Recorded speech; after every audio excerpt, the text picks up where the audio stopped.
Mabuti pa siguro kung dito na ako sa matulog. May banig naman dyan para dito ka sa kama. Bakit? Ayaw mo ba akong katabi? May magagalit ba?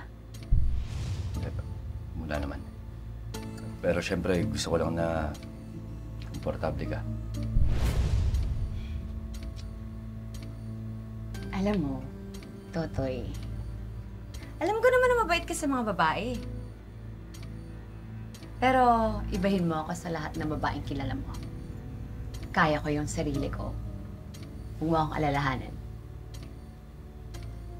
Oh, maligo ka na. Amoy pawis ka na eh. Hindi bagay sa itsura mo.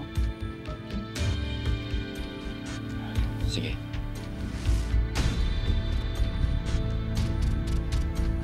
Oh, ano pa hinihintay mo?